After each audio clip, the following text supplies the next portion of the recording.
Baik, Assalamualaikum warahmatullahi wabarakatuh Bapak Ibu Guru yang terhormat. Jumpa lagi di channel Guru Abad 21, channelnya para guru Indonesia, konsisten menyampaikan info valid, komitmen melawan berita hoax.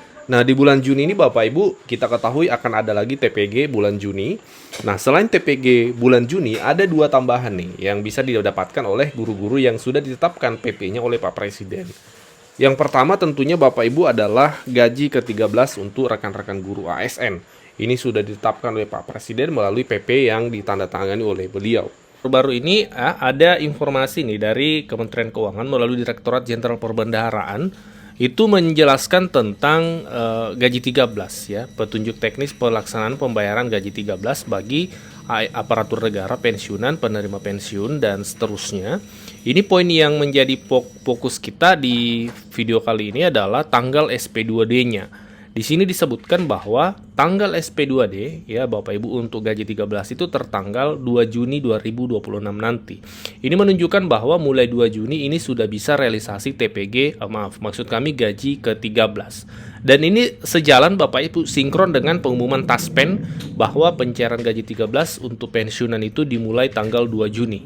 Semoga untuk ASN terutama guru-guru ini juga mulai tanggal 2 Juni sudah mulai realisasi Bapak Ibu. Karena kalau guru-guru ini kan masing-masing Pemda yang mencairkan. Hanya memang untuk guru ini akan sedikit berbeda karena gaji ASN daerah itu dicairkan oleh Pemda masing-masing. Jadi biasanya berbeda setiap daerah. Biasanya daerah mendahulukan realisasi gaji bulanan, kemudian menyusul gaji 13. Peraturan yang ditetapkan Pak Presiden ada tambahan TPG dalam gaji 13. Hal ini ditetapkan Pak Presiden melalui peraturan yang resmi beliau tetapkan, yaitu Peraturan Pemerintah Nomor 9 Tahun 2026. Ini tentang pemberian THR dan gaji ke-13 Bapak Ibu. Jadi ini sepaket ya, THR dan gaji ke-13 kepada ASN, pensiunan, penerima pensiun, dan penerima tunjangan. Nah, dalam salah satu pasalnya dalam peraturan pemerintah yang ditetapkan Pak Presiden ini, di ayat 1 disebutkan bahwa tunjangan hari raya dan gaji ke-13, jadi THR dan gaji 13 yang anggarannya bersumber dari APBN bagi PNS, P3K, TNI, Polri, dan seterusnya, terdiri atas komponennya ini ya Bapak Ibu, gaji pokok, tunjangan keluarga, tunjangan pangan, tunjangan jabatan, dan tunjangan kinerja. Nah, bagaimana dengan guru yang tidak ada tunjangan kinerjanya? Ada pasal tambahan di ayat 3. Dalam hal guru dan dosen yang gaji pokoknya bersumber dari APBN tidak menerima tunjangan kinerja, dapat diberikan sebesar tunjangan profesi guru atau tunjangan profesi dosen yang diterima dalam 1 bulan. Seperti itu Bapak Ibu. Jadi redaksinya sangat jelas bahwa guru yang tidak ada tukinnya itu diberikan tambahan 1 bulan TPG. Kalau kita refleksi di 2025-2024, ini berlaku untuk THR dan gaji 13. Jadi ada tambahan 1 bulan TPG di THR dan 1 bulan TPG di gaji 13 Bapak Ibu. Nah, ini peraturan yang sah dan resmi oleh Presiden. Nah, untuk gaji 13 sendiri berdasarkan konferensi pers dari Menko Perekonomian, sebentar kita akan putarkan, itu akan cair di bulan Juni Bapak Ibu. Namun untuk tambahan TPG-nya, ini kita sampaikan fakta apa adanya berdasarkan refleksi 2025 dan 2024, itu tidak cair bersamaan dengan gaji 13 Bapak Ibu. Tapi untuk tambahan TPG-nya itu cair biasanya bersamaan dengan tambahan TPG dalam THR. Jadi langsung total 2 bulan, 1 bulan di THR, 1 bulan di gaji 13 ya. Jadi tidak langsung bersamaan cairnya THR dan gaji 13. Dan kalau kita lihat 2025 itu cairnya di akhir tahun Bapak Ibu, itu bersamaan 2 bulan seperti itu. Namun kita lihat tahun ini semoga cair lebih cepat, tidak mesti akhir tahun Bapak Ibu. Kita akan update kalau ada info terbaru dari kementerian. Gaji ke-13 ASN sesuai dengan PP 9 2026, targetnya sebesar 55 triliun dan gaji ASN ke-13 itu kan diharapkan bisa diberikan di bulan. Teman-teman media cetak, media elektronik, saya didampingi oleh Pak Ferry, Deputi, Pak Haryo, Pak Ellen,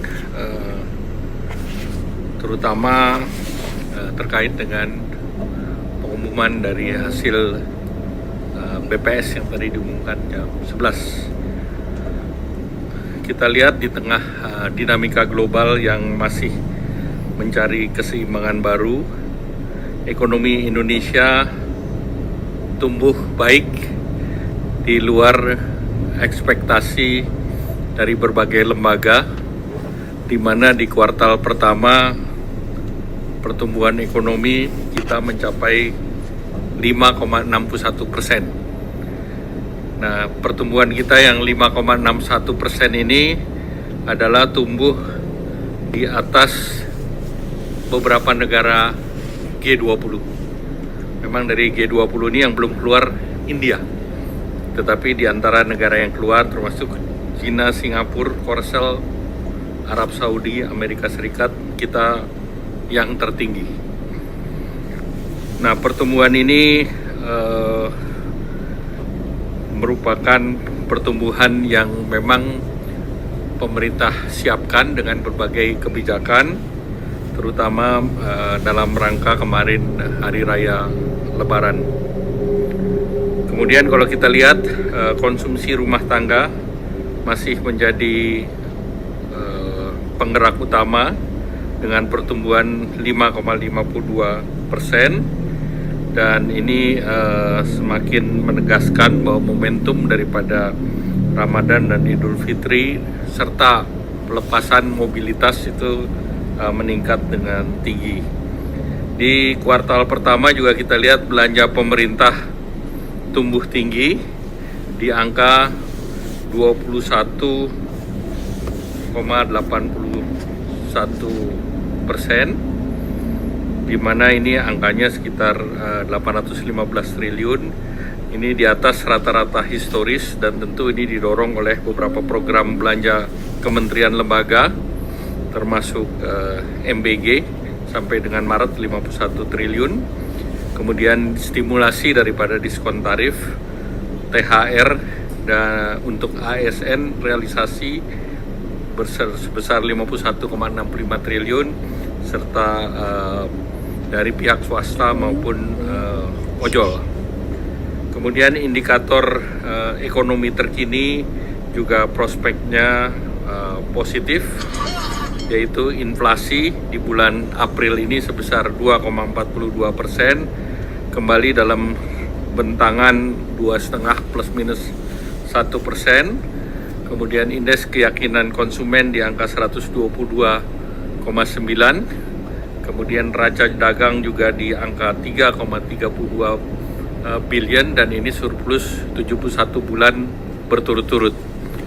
Dari posisi credit growth, ini dana pihak ketiga juga meningkat ke 13,55% secara year on year, dan pertumbuhan kredit sebesar 9,49% secara year on year juga. Nah, kalau kita lihat indikator sosial juga terus membaik. Sepanjang Februari 2025 sampai Februari 2026, penyerapan tenaga kerja bertambah sebesar 1,89 juta, sehingga total jumlah orang yang bekerja sebesar 147,67 juta, dan tingkat pengangguran terbuka menurun dari 4,76% di Februari 2025 menjadi 4,68% di Februari 2026. Capaian ini memperkuat kualitas pertumbuhan ekonomi di samping penurunan angka kemiskinan sebesar 8,25% di September 25 dan rasio Gini 0,363 juga di September 2025. Sepanjang triwulan 1, berbagai stimulus dan kebijakan pemerintah mampu mendorong pertumbuhan dan menjadi bantalan terhadap dampak gejolak global, yaitu salah satunya adalah diskon tarif transportasi di Idul Fitri. Penumpang kereta api ekonomi naik sebesar 7,6% secara year on year, angkutan laut naik 2,56% year on year, angkutan penyeberangan naik 13,7% year on year, dan realisasi subsidi sebesar 169 miliar. Dari kredit program KUR di kuartal pertama, capaiannya adalah 96,18 triliun, dan ini merupakan 34,41% daripada target. Kemudian kredit Al-Sintan itu 55,92 miliar, ini 23,19% dari target. kemudian kredit industri padat karya sebesar 82,93% atau 15% dari target, dan kredit program perumahan mencapai 14,92 triliun dan ini 42,89% dari target. Nah, kebijakan fiskal akan dioptimalkan untuk menjaga momentum pencapaian target pertumbuhan di tahun 2026 sebesar 5,4% dan menjadi buffer terhadap gejolak ekonomi global, antara lain gaji ke-13 ASN sesuai dengan PP 9 2026 targetnya sebesar 55 triliun. Kemudian akselerasi bantuan pangan April-Juni sebesar 3,2 juta keluarga penerima manfaat. Kemudian menjaga subsidi dan kompensasi energi APBN 2026 sebesar 356,8 triliun.